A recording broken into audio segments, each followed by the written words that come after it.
انہوں نے ناسازگار حالات کے باوجود نظام انصاف کو گرنے نہیں دیا، بہت پروپیگنڈے کا سامنا کیا، بہت ٹرولنگ کا سامنا کیا، کیا کیا کچھ نہیں ہوا۔ آرمی چیف موجود ہے جو نہ تو فیض حمید ہے، نہ باجوہ ہے، نہ راحیل شریف ہے، نہ شجاع پاشا ہے، بلکہ ان کو قریب سے جاننے والے لوگوں کا کہنا ہے کہ وہ انتہا درجے کے ایماندار ہیں، مذہبی آدمی ہیں۔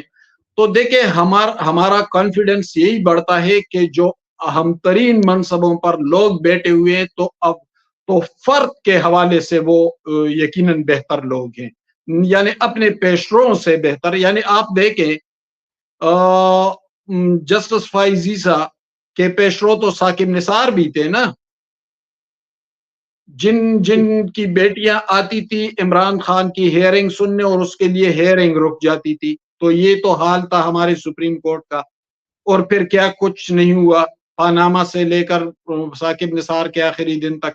تو دیکھیں اس وقت ہمارا سب سے بڑا اعتماد اور کانفیڈنس یہی ہے کہ جو لوگ اہم ترین منصبوں پر بیٹھے ہوئے ان پر بلائنڈلی اعتماد کیا جا سکتا ہے۔ ٹھیک ہے، کارکردگی میں جھول ہو سکتی ہے، کوئی کمی ہو سکتی ہے، آئیڈیل سب کچھ نہیں ہوتا، لیکن افراد جو موجود ہیں ان پر بہت اعتماد ہے۔ تو ایک طرف تو پاکستان اس سائڈ پہ جا رہا ہے، معاشی صورتحال بہتر ہو رہی ہے، پارلیمان کی بالادستی رفتہ رفتہ آگے کی طرف بڑھ رہی ہے، آئینی اصلاحات کی طرف ملک بڑھ رہا ہے، دوسری طرف عمران خان کا غلغپاڑا بھی چل رہا ہے۔ تو دونوں پیرالل چیزیں چل رہی ہے، لیکن اہمیت اول الذکر کی ہے، غلغپاڑے کی نہیں۔ بالکل ٹھیک ہے، کیونکہ اب آپ نے ایک اور طرف ہمیں لے گئے ہیں، تو میں چاہوں گا کہ ذرا اسی کو تسلسل کر لیں، اور گنڈا پور کی طرف میں ذرا بعد میں آتا ہوں۔ ہمارے سننے والے سن رہے ہیں، کیونکہ ابھی آپ نے شہباز شریف صاحب کی پارٹی کی اور شہباز صاحب کی اور ان کے ساتھ جو کام ہے تعریف کی ہے، تو آج صبح ہم نے جو وی لاگ کیا اس میں جو انفارمیشن تھی ہماری، اس میں بیرون ملک پاکستانیوں نے 3 مہینوں میں آئی ایم ایف کے 3 سالہ پروگرام سے زائد ڈالر بھیجے ہیں۔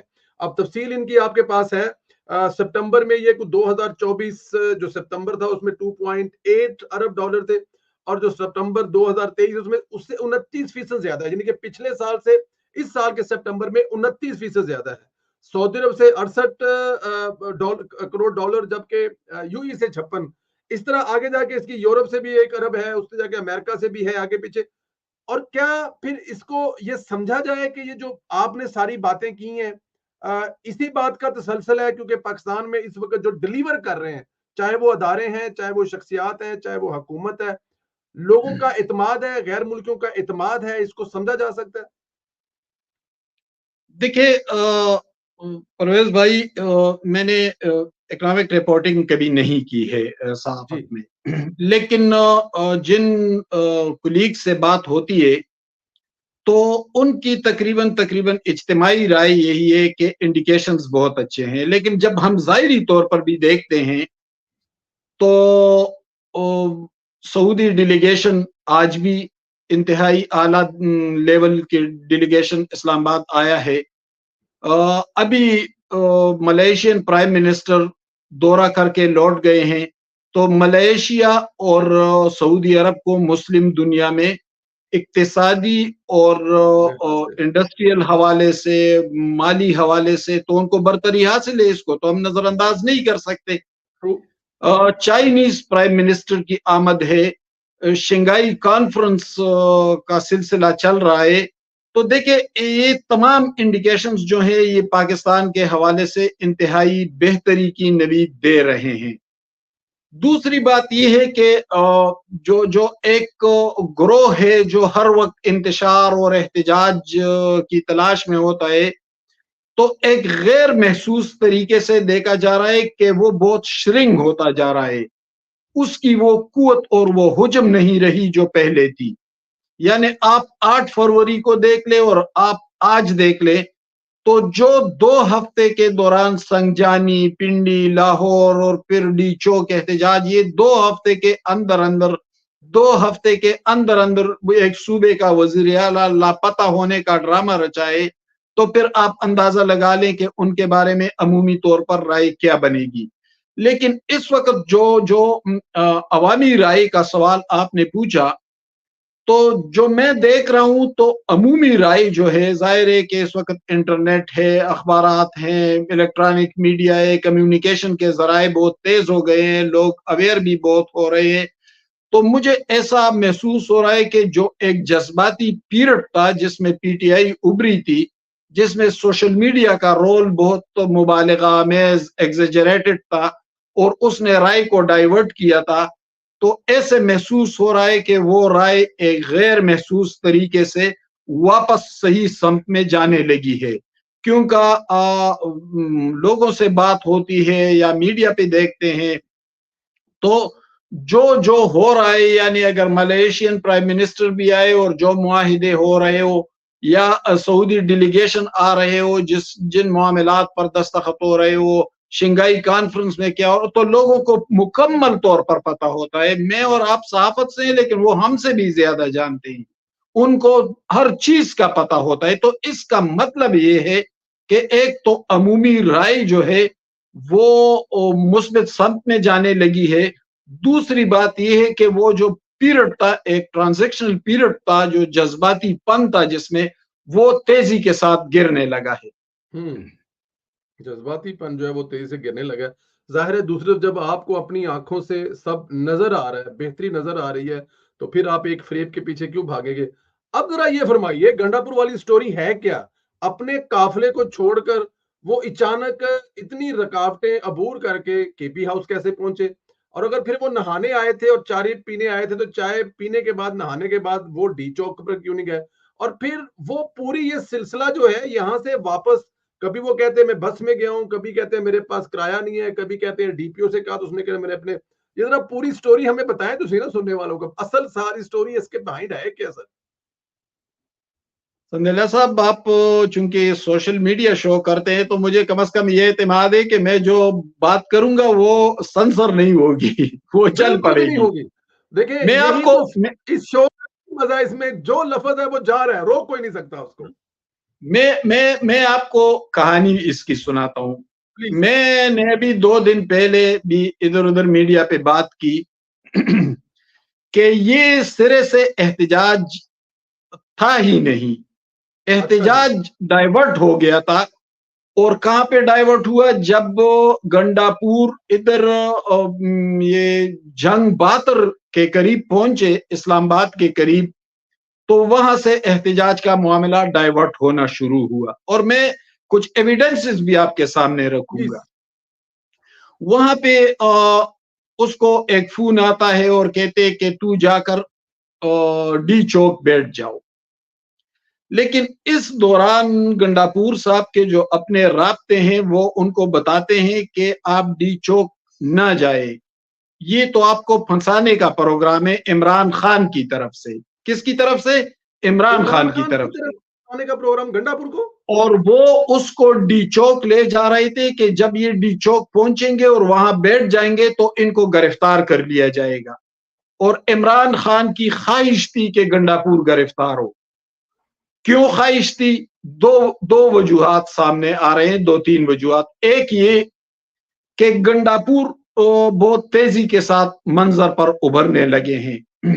ظاہر ہے کہ وہ شہر افضل مروت نہیں ہے کہ ان کو آسانی کے ساتھ کک مار کر نکال دیں گے خان صاحب. ایک تو خان صاحب خود جیل میں ہیں، اس پوزیشن میں نہیں ہے. دوسری بات یہ کہ گنڈا پور اس وقت as a chief minister Khyber Pakhtunkhwa بیٹھے ہوئے ہیں. پوری مشینری صوبے کی، پوری بیوروکریسی، پورا انتظامیہ، یہ سب کچھ اس کے ہاتھ میں ہے. اور ہوتا وہی ہے جو گنڈا پور چاہتا ہے. کچھ اس کے پشتیبان بھی ہیں جو اس کو بچا رہے ہیں. تو عمران خان کا خیال یہ تھا کہ جب گنڈا پور کو گرفتار کر لیا جائے گا تو ایک تو اس کی پوزیشن کمزور پڑ جائے گی قانونی طور پر، کیونکہ یہ جیل چلے جائیں گے اور پھر اس حوالے سے قانونی اور آئینی نکات اٹھائے جائیں گے.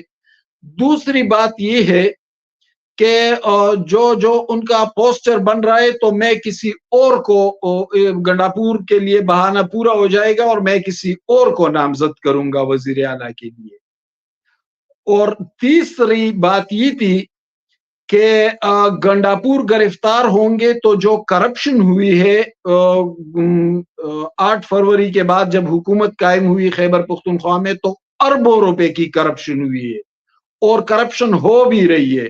گنڈاپور کے بھائی فیصل امین گنڈاپور پر بہت سے سوالات اٹھائے جا رہے ہیں. تو ایک تو کرپشن بیڈ گورننس کے حوالے سے پی ٹی آئی کے اپنے ایم این اے جنید اکبر نے ٹویٹ کیا تھا. تو عمران خان کا خیال یہ تھا کہ وہ کرپشن، یہ بیڈ گورننس، یہ ناکامیاں، یہ امن و امان کے مسائل، یہ سب کے سب پس پشت چلے جائیں گے اور مجھے ہمدردی کی ایک لہر میسر آئے گی.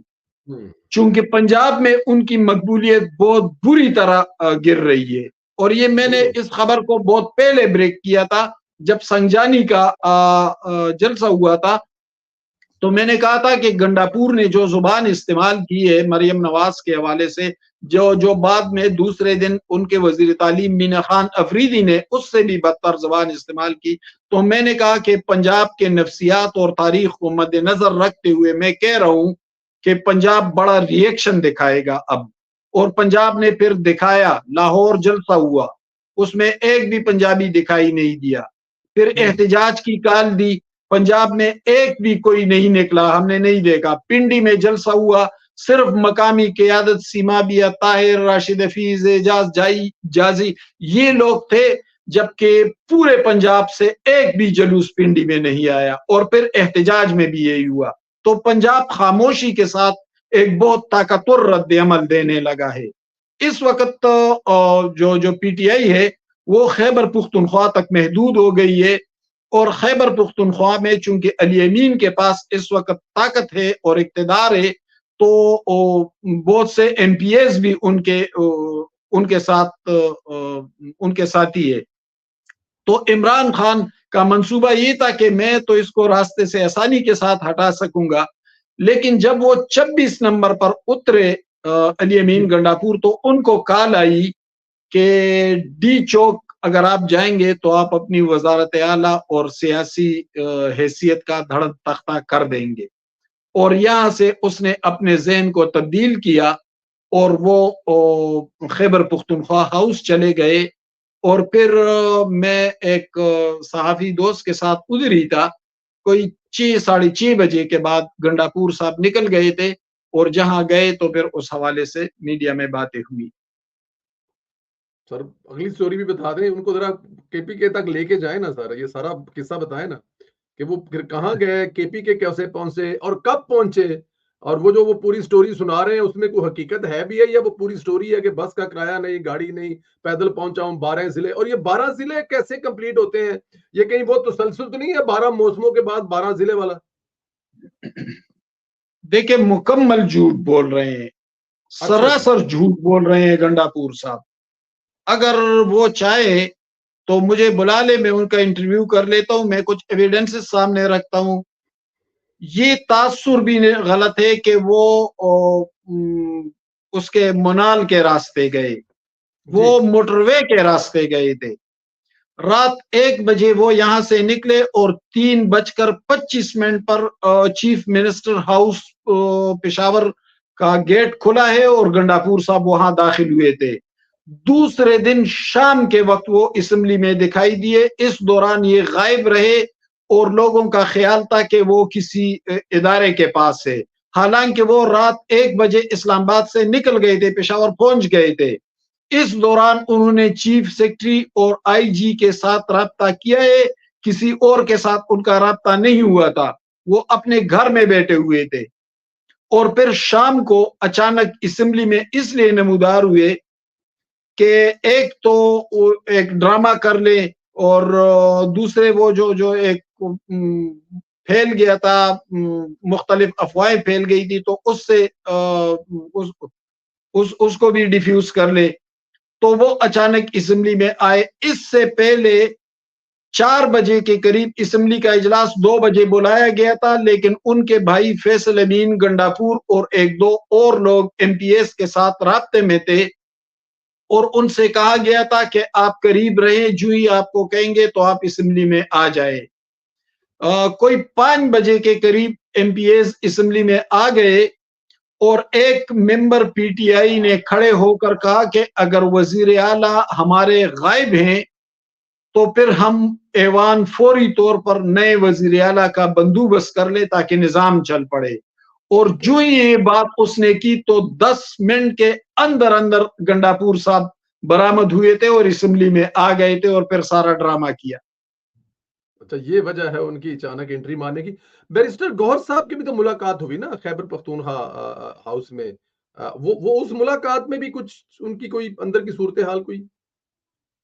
دیکھیں بیرسٹر گوہر گئے تھے لیکن بیرسٹر گوہر کے پاس جو میرے انفارمیشن ہے ان کے پاس یہی خبر تھی کہ ایک کال پکڑی گئی تھی.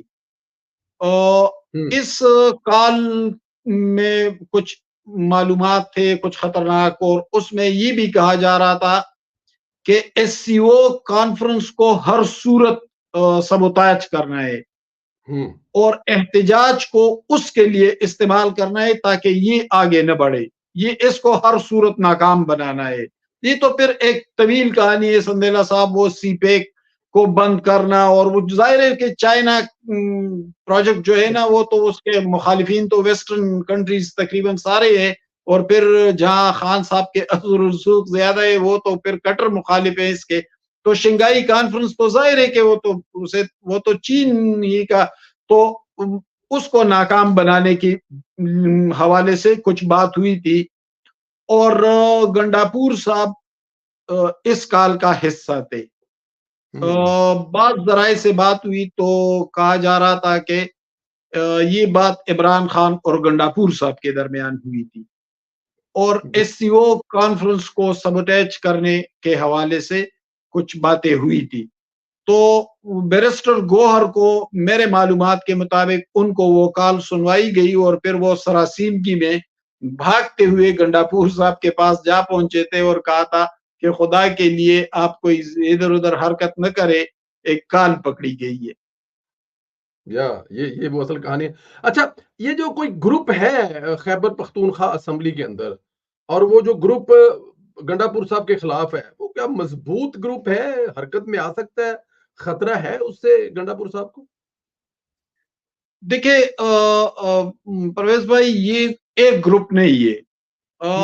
اگر آپ کو یاد ہو تو میں نے وزیر اعلیٰ جب گنڈاپور صاحب نے وزیر اعلیٰ کا حلف لیا تھا تو اس کے 3-4 ہفتے بعد میں نے اس خبر کو بریک کیا تھا کہ پختونخوا میں پی ٹی آئی کے اندر کئی گروپس موجود ہیں. اس میں ایک گروپ اسد کیسر کا ہے اور ان کے ساتھ شاہرام ترکائی اور عاطف خان ہیں. ان کے اپنے اپنے ریزرویشنز ہیں. یہ جو اسد کیسر کی مولانا سے قربت بڑی تھی تو وہ قربت پی ٹی آئی جمعیت العلماء اسلام کے حوالے سے نہیں تھی بلکہ وہ گنڈاپور کے ساتھ مشترکہ مخالفت کی وجہ سے تھی. چونکہ گنڈاپور ڈیرہ اسماعیل خان میں مولانا کو شکست دے چکے ہیں اور اسد کیسر کے بھائی کو سپیکر بنانے کی مخالفت گنڈاپور نے کی تھی تو اسد کیسر کے ریزرویشنز یہ ہیں. شاہرام ترکائی اور عاطف خان آپس میں رشتہ دار بھی ہیں. ایک سوابی سے ایم این اے ہیں دوسرے مردان سے ایم این اے ہیں. عاطف خان کو ریجنل پریزیڈنٹ کے عہدے سے بھی ہٹایا ہے. ان کے گروپ کے ظاہر شاہ تورو جن پر گندم سکینڈل 5 ارب کرپشن کا معاملہ آیا تھا تو عاطف خان کا خیال ہے کہ اس کے پیچھے بھی گنڈاپور کا ہاتھ تھا. اوپر دیر کی طرف جائیں تو ملکنڈ میں جنید اکبر گروپ ہیں. یہ وہی ہے جنہوں نے اپنی حکومت کے خلاف بیڈ گورننس کا ٹویٹ کیا تھا اور پھر عمران خان نے انہیں 3 رکنی کمیٹی کا سربراہ بنایا جسے اگلے روز گنڈاپور نے ہٹا دیا تھا اور ابھی تک وہ کمیٹی کا حصہ نہیں ہے. یعنی عمران خان نے جسے کمیٹی کا ہیڈ بنایا گنڈاپور نے اسے ہٹا کر شاہ فرمان کو اس کمیٹی میں شامل کیا جو ان کے قریبی دوست تھے. ایک اور گروپ شہریار افریدی کا ہے. وہ سینٹ کے لیے جس کارکن کو لے کر آئے تھے ٹکٹ کے لیے تو گنڈاپور نے انہیں پیچھے دھکیل دیا اور نور الحق قادری کو سامنے لے آئے تھے. تو اسی طرح بہت سارے گروپس ہیں اور یہ گروپ ان گروپس کی صوبائی اسمبلی میں نمائندگی ہے. یعنی اسد کیسر کا بھائی بھی صوبائی اسمبلی میں